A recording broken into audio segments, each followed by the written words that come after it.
Chelsea have made 13 signings between the last two windows, and while most people would believe they have ultimately flopped, personally I think that judgment is rather harsh. Take Pedro Neto for example. Most would see that large price tag and relatively low goal contributions and immediately disregard the Portuguese forward. I'm going to show you how I personally rate players by taking a look at every Chelsea signing from this season and giving them a grade. Let's go. Alright, so rating players always comes with a bit of difficulty because different people value different things in football. Some rely wholly on stats, some rely only on the eye test. Personally, I like to do a bit of both, but my assessments are usually more lenient and understanding than most I would like to suggest. For this video, I'm going to be judging each signing based on a few criteria which I'll list here: effectiveness, effort, time played, clutchability, and a few other factors which I'll mention when I get there. One thing I will not be regarding, however, is the price tag. Players don't control these, and I think it's totally unfair to say something to the effect of, this player cost X, so should be doing more than a player that cost X. I think that's completely nonsensical to say that two players that are performing at the same level, one is better than the other because one costs less. I think that's really silly. So, without further ado, let's start with the first signing, the man I mentioned earlier, Pedro Neto. First, let's look at his stats. Neto has played 34 matches in all competitions and has claimed 12 goals/assists in that time. On face value, that doesn't look very good. It's a goal contribution every 2.8 games or so. However, he's played a total of 2,045 minutes, so that's a contribution every 170 minutes, which is under two 90-minute matches. With the full context, a player getting a goal or assisting every 2 games is actually pretty good. On top of that, he has worked his socks off in almost every game he plays. He's been filling in every position in the front line, from left wing to right wing to centre forward in recent times, and has been involved in some vital goals. His assist at Newcastle helped us win that fixture 2-1, his goal against Arsenal was the equaliser so we didn't get 0 points, his goals versus West Ham got us back into the game so we could then go on and win it. Even if you look at his averages over the course of the season, apart from September, he's been decent all season for us. I think people have a bit of a preconceived opinion of him because of the large price tag, which again I feel like is incredibly harsh considering he's not the one that gave himself that price tag, Wolves and his agents are. Overall, I think Neto has been good enough to get a B grade, which is where I'll be putting him, higher than average but not hitting the upper echelon of signings. Next up is Joao Felix. Now Felix is immediately going to be getting docked points because he's not here anymore, but we'll talk about his time with the club before he went out on loan. He got 9 goals/assists in just 20 matches, 1 every 2.2 matches on average. That being said, his playtime was severely low, hence why he was loaned out, and in his 947 minutes for the club in his second spell, he was able to produce a goal contribution every 105 minutes, an impressive return.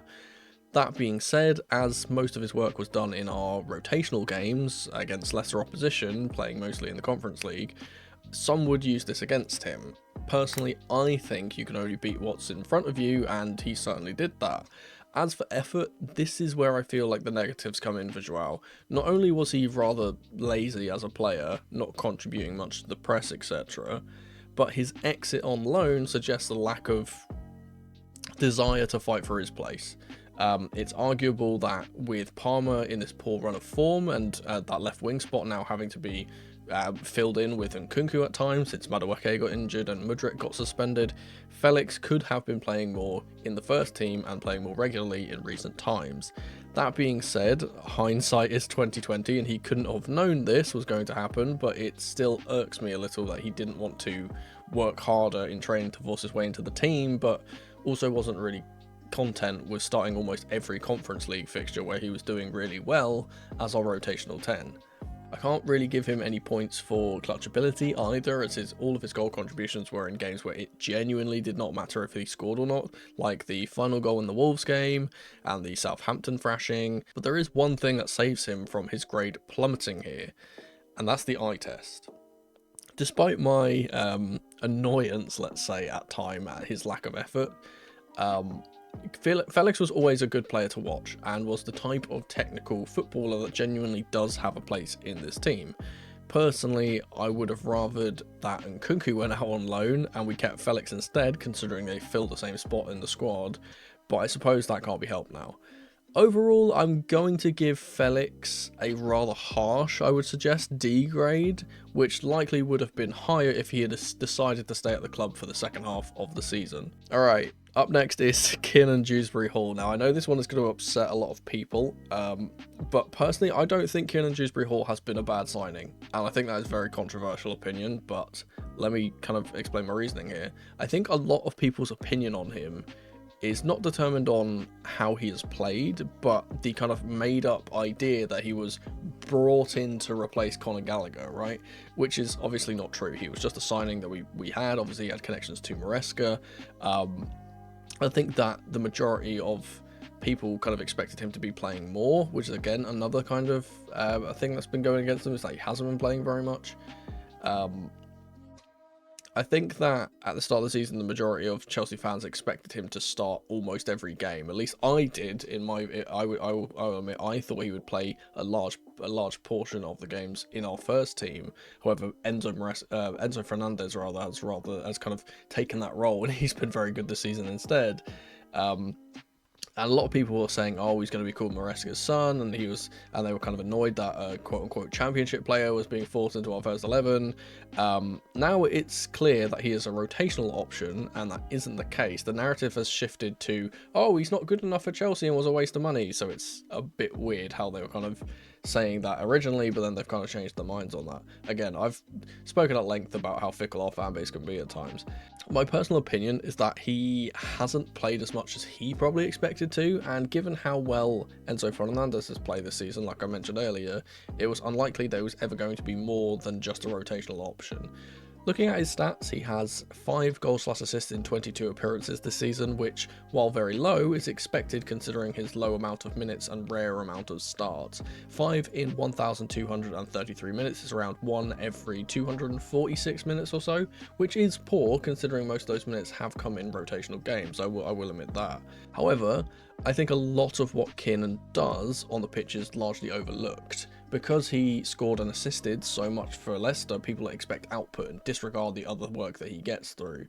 First of all, like Neto, he always works hard on the pitch, I would suggest, constantly pressing, constantly tracking back, and unlike Felix before him, instead of going out on loan, he's just kind of put his head down, continued to work hard in training, and has been content to be a rotational player.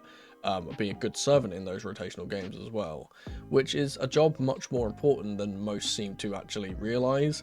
Obviously, with such a long season and many competitions to play, if you don't have those players that are going to be reliable in your rotational games, then the players that are playing in your non-rotational games can't get rest and things like that. So much more important than a lot of people give him credit for.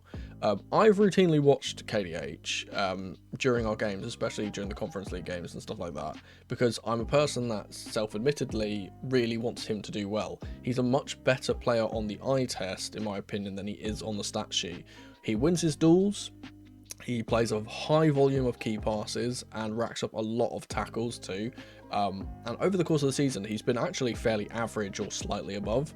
In the Europa Conference League specifically, where he's played the majority of his minutes, let me say that firstly, so this is kind of why I'm going to be ignoring the rest of it really. He has a very good average. It's comparable to Andre Santos, and most people in this fan base will believe that Andre Santos is one of the best midfielders in the entire French division. He's much better than a lot of people give him credit for. He loses some credibility in my ratings because he hasn't scored many clutch goals or anything, the main one being the winner in the second leg of the Copenhagen tie, which admittedly it was, obviously he gets the winner there, which helps us win that game, but that's one more than Felix that I spoke about before, so I'm not going to be overhyping KDH here. I don't think that he's been like a barn burner or anything. So overall, I'm gonna give him a bog standard C. Absolute middle of the road, not bad, not good. Next up is Filip Jorgensen. Now, Filip hasn't really played much, and he's been relatively average throughout his tenure. A few very good games, a few mediocre games, but he hasn't really had enough games and or enough of a test to really judge. He's played 18 games in total, conceded 18 goals and kept 7 clean sheets in his limited amount of game time. The most notable moments for him in a Chelsea shirt this season have been in the Conference League, as same as KDH before him. Mainly a stellar performance versus Noah, but especially the performance versus Heidenheim, in which he made 11 saves, prevented 2.04 goals, and was pretty decent with his feet too.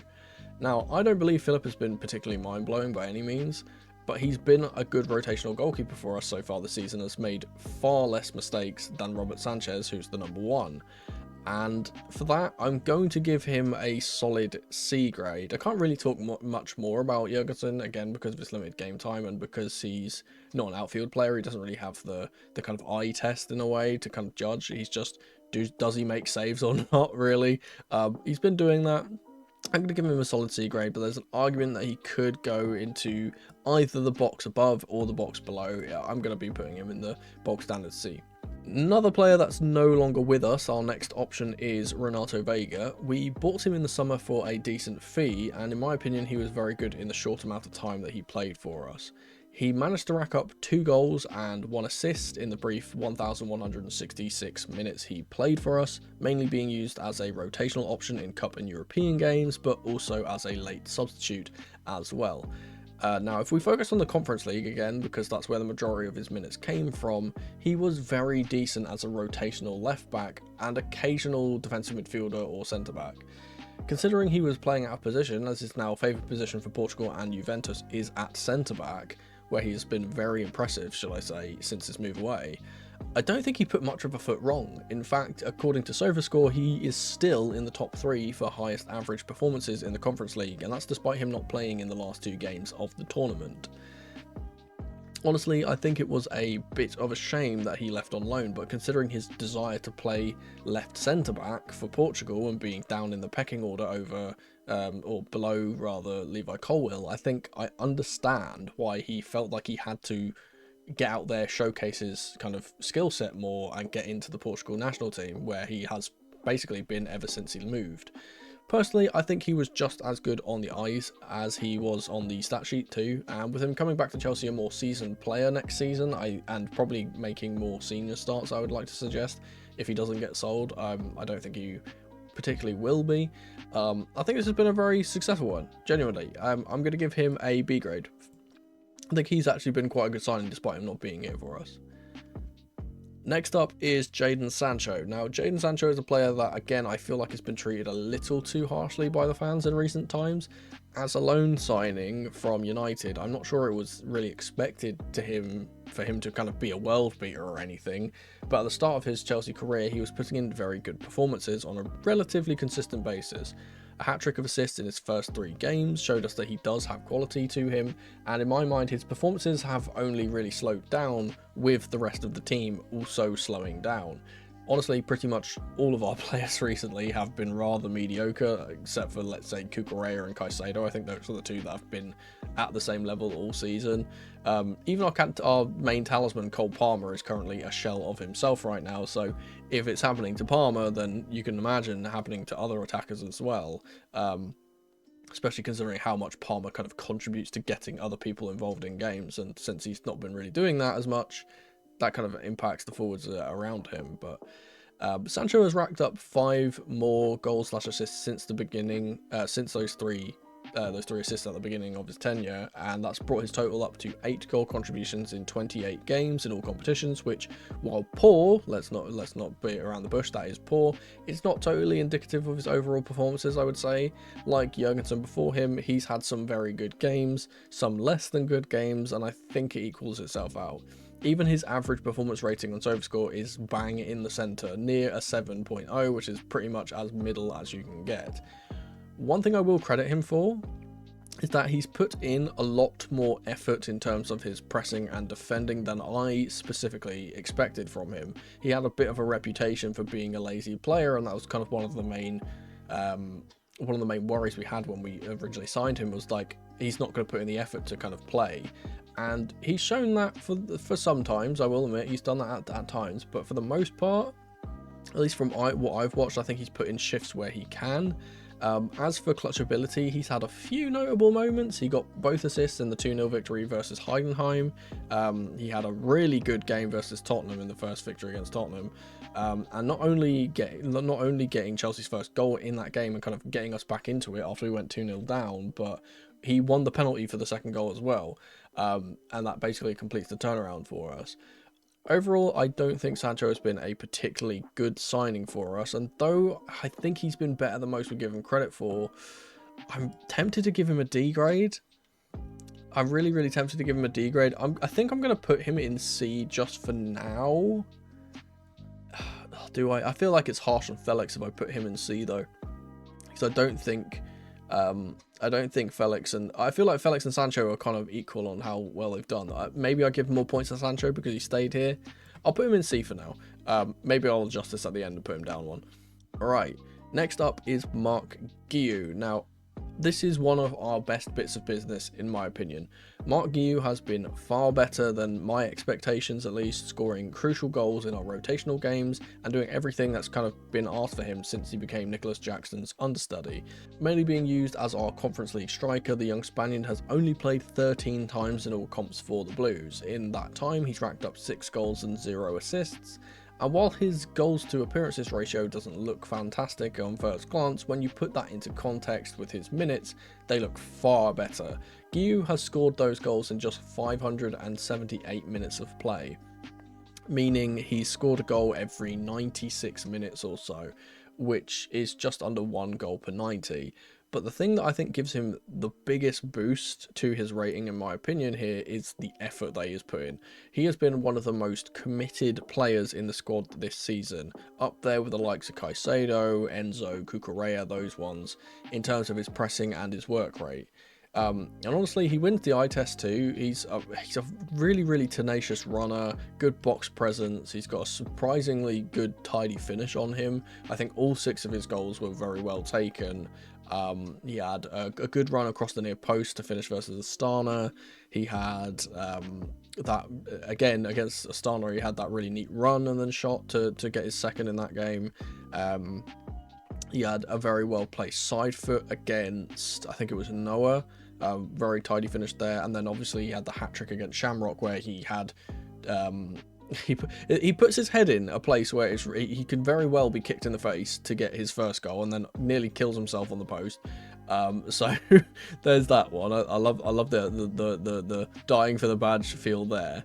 The second one is a really audacious angle to score from, and he rounds the keeper after winning it from a back pass, and the angle is really hard, and he scores it with his weak foot as well. So good for him there. And then I think the third one is a header, I believe, which again is a tidy header, and I think yeah, it's a whip. I think it's a whip ball in, and he scores a header at the near post, which is very good. Overall, I think that I think Guiu is because again I'm doing the way I rate this is based around minutes and kind of what the player's kind of tasked to do. I think genuinely he could be up here in A. I do think he could be up here. I think that, again, for what he's been asked to do, to be a rotational striker and to, at the time, become the top goal scorer in the Conference League, obviously he's been overtaken now since he got injured. But I think, yeah, I think he's been every bit as good as we kind of expected him to be. In fact, I think he's exceeded expectations in that way as a rotational striker, and I think he deserves to be up in A. Now, the observant of you would have noticed that there's this non-applicable box at the bottom, and that's for these next few players. All of them were bought this season, but were immediately loaned out or haven't been given significant game time to make a judgment, or in the case of Kiernan, for example, he's been injured all season, hasn't really had a look in. So I'm going to be putting all of these players, so that's Kiernan, Amugu, Anselmino, Wiley and Penders, who obviously these 3 have all been loaned out. Kiernan obviously been injured. Amugu's just recently turned up. He's the only January signing in this list, by the way. He's only just turned up and has basically not touched I think he touched the pitch once and not for very long. So with that being said, that leaves one final player in this ranking, and that's Tosin Adarabioyo. Now, I don't think that it's hard to argue that out of all the players that we have signed this season, he has been the most successful. Obviously, Guiu, as I spoke about, relative to his minutes, I think he has been very impressive. But as Adarabioyo has been a first-team player and has kind of gone into the Premier League squads and stuff most of the time, especially considering Wes getting injured, I think he stepped up in that regard. I think he has been, personally, the most successful one. Uncle Tosin has put in consistently good performances, especially recently, for quite a while now, and whilst being one of these kind of unnamed factors, I would say, is that kind of leadership role, right? He's being one of the locker room leaders. Obviously, he's the most senior player in the first team, excluding Marcus Bettinelli, but he never plays, in a team of really, really young players. And it's funny to say that he's the oldest and kind of the wise head at 27, considering 27 is not old at all. I mean, I'm 27, and it feels weird to say, like, oh, he's the old man of the group. Makes me feel old a little bit there. But yeah, he's contributed 4 goals, 1 assist in the space of 27 games. And obviously, even though you don't judge defenders on goals and assists, I think it's important to note that's a very good return for a centre-back. You need to get goals from everywhere around your squad, not just your forwards. He's only been yellow carded 3 times all season. He's helped the team achieve 10 clean sheets, I believe. And he's been absolutely monstrous in his aerial duels. When I watch him, I think that he's one of the best players to watch when he specifically plays in that central centre-back role, because he always wins his aerial duels. He's great with his passing when he's in the centre of the 3, especially that kind of incisive passing through the middle up to either 2 10s or up to the striker, kind of feeding it straight through the middle and getting past the second line or the midfield line. I think he's very, very good at doing that, especially when Colwell isn't in the team and he's kind of tasked to do that. And though the price tag, again, I've said this, though the price tag doesn't affect my rating for him, and I would be putting him in anyway, I think it's just an extra bit of kind of source for him. It's the fact he was a free signing, right? Most of the time, basically, the reason why I don't want to say, like, I mentioned earlier, I don't want to use price tags to kind of compare players, because again, they don't control that. When it's a free signing though, and it's completely zero, I feel like if they play well, it's always a net positive, because it's just one of those things where, like, cool, if he stunk up the pitch, he would have been a good signing anyway, because we didn't have to pay for him, and then we could at least have sold him for money, you know what I mean? He's immediately a good signing because of the fact that he didn't cost anything. But again, that doesn't really affect my rating here, regardless of him being a free signing or not. He's been good on the stat sheet, he's been good on the eye test, and seemingly improving as weeks go on as well. He's as to the kind of latter stages of the season go, I know he's probably not going to get as much game time with Wesley Fofana coming back into the team, but as he's been slowly improving over the season, and he's always been putting in the effort, in my opinion, the English Nigerian gets an A from me. So these are my final rankings. I could put Sancho in D, but I think I'm going to be nice and put him in C. I could put him a little lower. We could law of averages it and put it in D. Make sure you let me know in the comments what you would have voted for all of these players. Let me know if you think Sancho should go in C or D or even F. I know there's a lot of people that would probably be shocked that I haven't put anyone in F, but again, I told you this at the start. I'm very lenient with my judgments. I'm quite more understanding with situations than I think a lot of other people are. But there we go. As I said, let me know in the comments down below your rankings. Perhaps in the last few weeks of the season we can see some of these players improve and maybe their ratings will get higher from that, but we'll just have to wait and see whether that happens. If you can't wait until then, please check out this video on screen. In the meantime, thank you guys so much for watching as ever, and remember, in the rain or in the dry, keep that blue flag flying high. Come on, you Blues.